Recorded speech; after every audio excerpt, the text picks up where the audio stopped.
Traditional Smith Island cake, the recipe calls for a box of cake mix.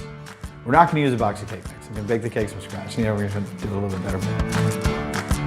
It's very telling, I think, of Smith Island. You know what I mean? Like, you go down the shore and it's just, you'll see the fudge shops, you'll see the taffy shops, and the fact they have this cake, and it literally is yellow cake and fudge frosting, and that's it. It's a process, but it's very, very thin layers of cake stacked up with like a really nice cooked fudge frosting. You've been busy. Have a look at this. Yeah. Here's the thing: is that, when you're baking these cakes, instead of baking a big cake and like cutting it down, you actually bake tiny layers, right? Because the thing is, you want that caramelized edge, that edge of the cake that's really, that's the piece that smells good. Right? So it's like almost like muffin tops, but cake tops. Let's get into it. First step. This is 1 1/3 cup of evaporated milk. This is 2 1/2 cups of sugar. So we're just going to cook this down until the sugar dissolves. You always want to use a good chocolate because a poor quality chocolate is going to have a lot of weird stuff. There's going to be paraffin wax. There's all kinds of fillers in there. There's going to be artificial sweeteners in there. There's also artificial flavorings in a lot of chocolate. This is actually baker's chocolate.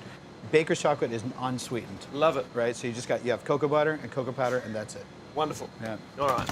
Now we're going to add chocolate and we're going to add butter. So go ahead and just... All at once? Yeah. Or? Well, yeah, just piece by piece like that so we don't splash. We cook this down until it all comes together. It's going to start to get really shiny.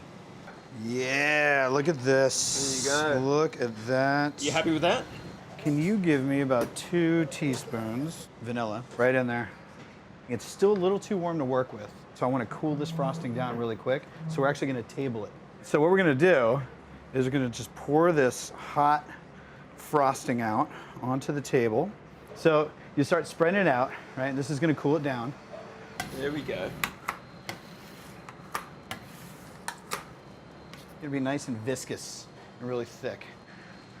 We're going to serve on this little Lazy Susan here. Yep. You really want to make sure that you're going nice and thin. So tell me about Smith Island.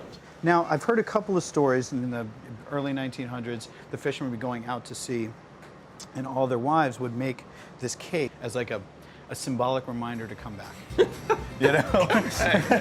Would they just hold on to it and say, come back, and then you get some? Because it's that good. You can stay out there and hang out with your fish friends, but you really want to come home.